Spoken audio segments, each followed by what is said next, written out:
Bonjour à tous. Tout d'abord, avant de commencer, installez-vous bien. Bienvenue dans cette première vidéo de ma chaîne.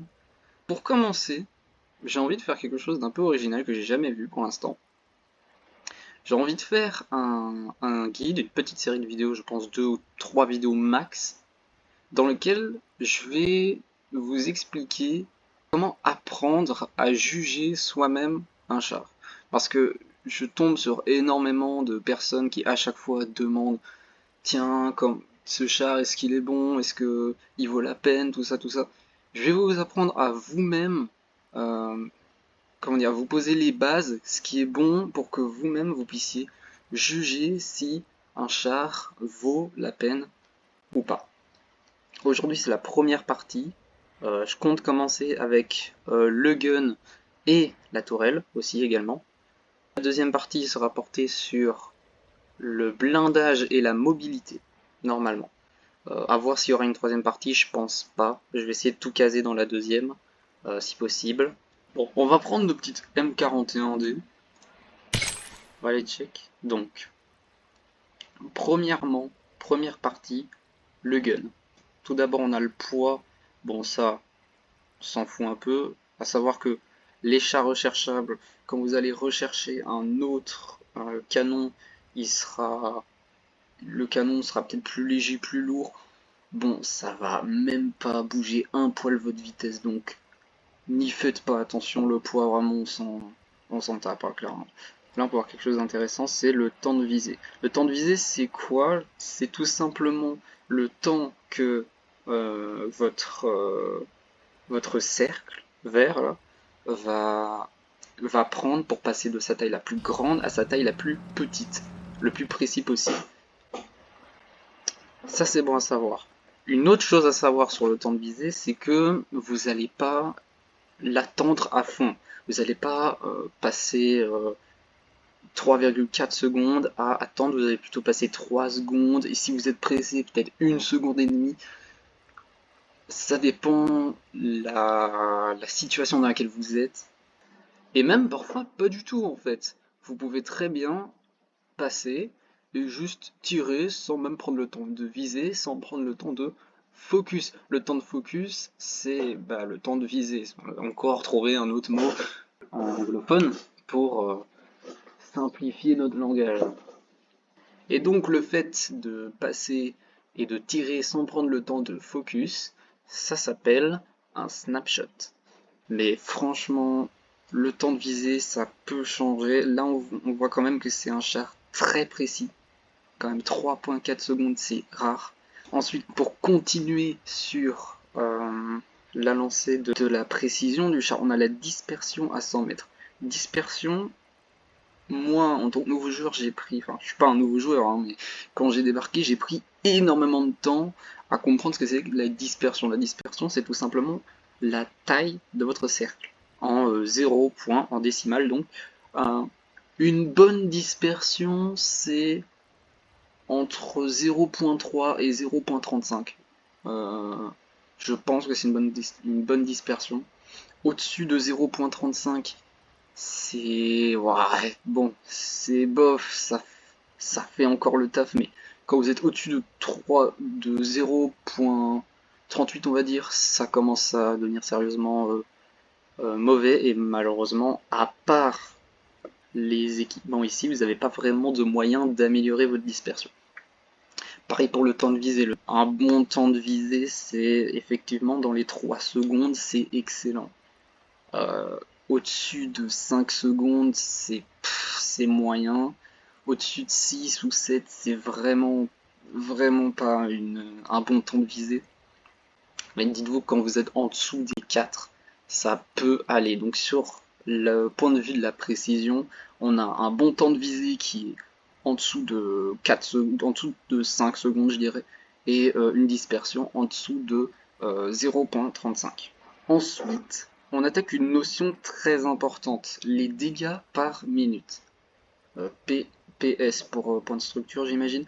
Dégâts par minute, c'est ce qu'on appelle, vous devez sûrement l'entendre souvent, c'est le DPM, dégâts par minute. C'est une notion très importante. C'est le nombre de dégâts que vous allez faire en 1 minute si vous, en gros, spam cliquez pendant 1 minute entière, c'est le nombre de dégâts que vous êtes censé faire si vous pénétrez à chaque fois. D'ailleurs, ça introduit une autre notion qui s'appelle le full DPM. Le full DPM, c'est quand vous arrivez à tirer sans vous arrêter. Dès que vous avez rechargé, vous tirez. C'est ce qu'on appelle être en full DPM. Le DPM donc dépend de vos dégâts et de votre temps de rechargement. Jusque-là, c'est logique. Qu'est-ce qu'un bon DPM? Ça dépend du tiers. Dites-vous qu'au-dessus d'un 3000 de DPM, c'est très très bon. Il y a vraiment peu de chars qui vont au-dessus des 3000 DPM. Bon, il y en a pas mal, mais c'est tous à peu près pareil, hein, 3100, etc. Dans ces eaux-là. Mais au-dessus de 3000, dites-vous que vous avez un second DPM et que vous pouvez faire le taf sur la durée. Maintenant, ça c'est plus pour des randis médiums qu'on voit ça. Il y a certains randis qu'on voit, ils ont genre 2600, il me semble, de DPM, ça peut arriver. C'est un peu moins bon, mais bon, voilà, dites-vous que tier 10, si vous êtes dans les eaux du 2800-3000 DPM, c'est ok. En dessous, c'est genre tier 7, vous êtes dans les 2500, c'est ok.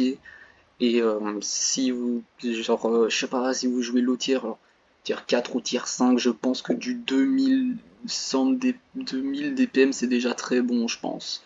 Donc le DPM, notion très importante à fortement considérer dans la durée, dans un combat. Pardon, c'est ce qui va beaucoup vous départager dans un combat. Si votre adversaire a plus de DPM que vous et qu'il met tous ses tirs, bah, il va vous battre plus vite que vous si vous mettez tous vos tirs aussi, parce qu'il a tout simplement plus de dégâts en 1 minute. Et ça, c'est couplé avec le temps de rechargement et les dégâts moyens.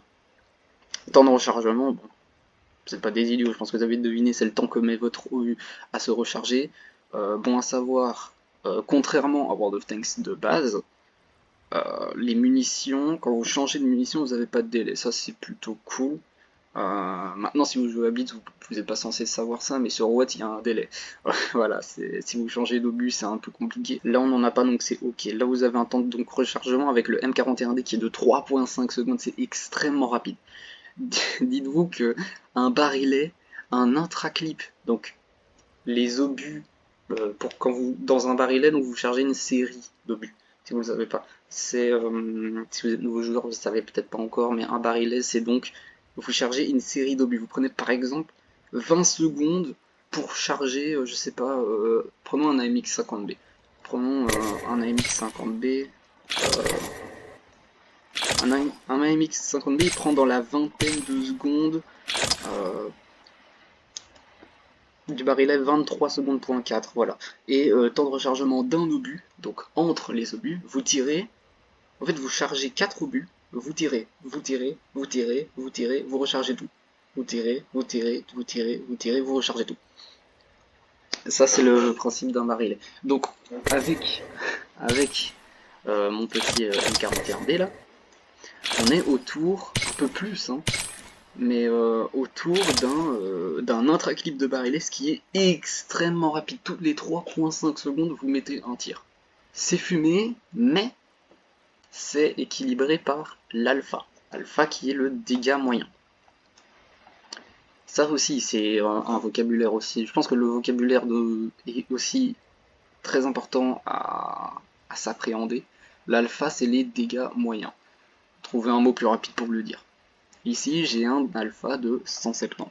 Dégâts moyens, car parce que vous ne faites pas toujours 170 avec ce char. Vous pouvez voir ici dans l'onglet munitions, avec des obus dits standards, je fais entre 152 et 168 de pénétration et 128 et 213 de dégâts. Les obus premium, bon voilà, vous connaissez le principe des obus premium, vous avez plus de peine mais moins de dégâts, et HE, c'est l'inverse. Vous pouvez voir que ça peut descendre jusqu'à 128 et monter jusqu'à 213, ce qui fait donc une moyenne de 170. C'est pas bon. Je veux dire, 170 de dégâts, c'est pas bon. Mais c'est bien arrangé par le temps de rechargement qui est de 3.5. Imaginez, il fait genre 200, 300 de dégâts, et il recharge en 3.5. C'est totalement fumé. Il faut, faut équilibrer pour avoir un DPM qui, même en faisant 170, hein, un DPM de 2884, c'est totalement fumé. C'est totalement fumé. C'est n'importe quoi. Et ça aussi, ils ont réussi à l'équilibrer avec la pénétration. Ce qu'il faut savoir avec la pénétration, c'est qu'elle aussi est impactée par la RNG. La RNG, c'est quoi? La RNG, c'est le Random Number Generator. C'est quand vous tirez, en gros, il y a un chiffre qui va être généré sur les dégâts que vous allez mettre et la pénétration qu'aura votre obus. Aussi, la RNG est impactée par la dispersion de votre cercle. Quand vous tirez, ça peut aller n'importe où dans votre cercle, et la direction aussi est calculée grâce à un Random Number Generator.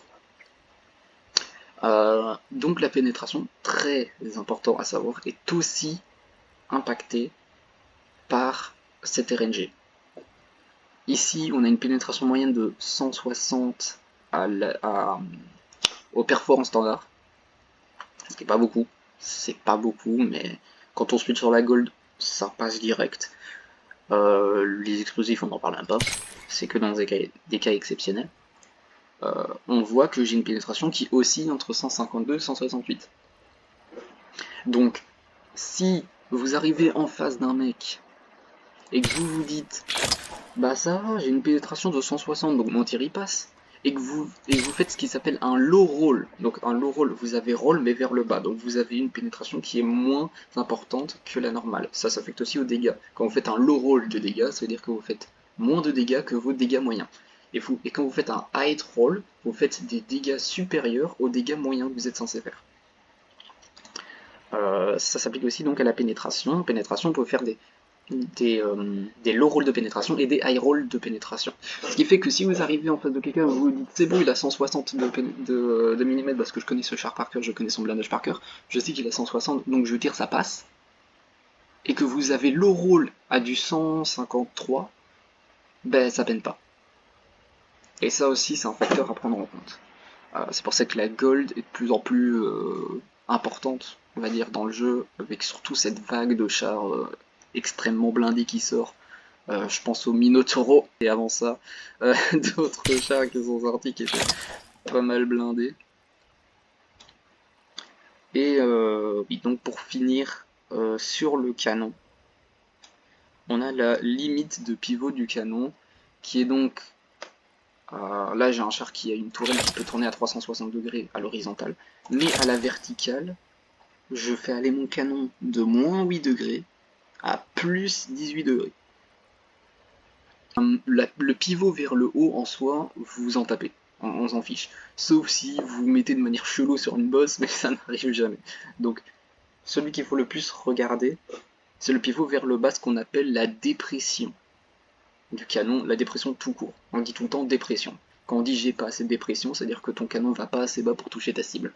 La dépression est très importante parce que si vous avez un char qui est comment dire, tout terrain, on va dire, comme un light ici, comme un light, un char léger qui va super vite, qui va sur les boss et tout dans les vallées et qui est là pour contourner, et que vous arrivez en face d'un char et qu'il est un peu en dessous par rapport à vous et que vous pouvez pas le toucher, bah vous l'avez un peu. Vous voyez ce que je veux dire. Donc la dépression est à considérer. Là, on est sur une dépression de 8 degrés, ce qui est très bon. Dites-vous qu'au-dessus de 6 degrés, c'est une très bonne dépression. Au-dessus de 6 degrés, c'est ok. En dessous de 6 degrés, ça devient un peu plus problématique pour faire par exemple du hold down. Du hold down, c'est-à-dire que vous laissez passer uniquement votre tourelle en cachant le bas de votre caisse, ou votre caisse tout simplement. Et donc vous cachez votre châssis, et vous montrez uniquement la tourelle. Et en regardant vers le bas, ça va totalement tout cacher, et on ne pourra pas vous peine cette technique à apprendre d'ailleurs. Je ferai peut-être une vidéo d'ailleurs plus tard sur les techniques à apprendre. Side scrape, hold down, tout ça. Même s'il y en a beaucoup, je pense que ça peut quand même servir de faire un petit rappel en 2023. Dissimulation à l'arrêt, en tirant à l'arrêt, voilà, c'est... En gros, quand vous tirez, votre pourcentage de chance d'être repéré si vous êtes caché, quoi. À l'arrêt. Dissimulation. Vous tirez, vous avez 11% de chance de vous faire spot. En vrai, ça dépend les distances, mais généralement, quand vous tirez proche d'un mec, soyez genre 200 mètres. Dites-vous que à genre 100 mètres d'un mec, en ligne droite, bien sûr, s'il y a des obstacles, il pourra pas vous voir, mais en ligne droite, si vous tirez, le mec vous spot automatiquement. Sauf si vous avez un char avec énormément de camouflage et qui est derrière un bush. Ou voire même derrière un bush opaque. Technique du buisson opaque. Aussi, je pense que je vais en parler un peu. Le camouflage, il n'y a pas beaucoup de vidéos dessus. Le camouflage, c'est tout un art. Vraiment. Le camouflage, c'est tout un art. Il y a plein de trucs à connaître dessus. Une bonne dissimulation, personnellement, je pense que 11% c'est bien. Donc maintenant, passons à la suite et attaquons la tourelle. La tourelle, bon, comme le canon, elle possède un poids, enfin, elle comptabilise le poids total du char. Là aussi, vous en tapez vraiment. Là, c'est surtout que c'est un char light, c'est un light, donc il va à une vitesse ahurissante. Vitesse qu'on ira voir dans la prochaine vidéo. Je vais essayer de la sortir dimanche parce que je suis en vacances, donc tant qu'à pouvoir taf, on va essayer de taf. Si pas, je pense que le créneau de sortie, ce sera dans les... Je pense tous les dimanches. Ouais, je pense que ce serait possible. Je vais essayer de faire ça. Bon.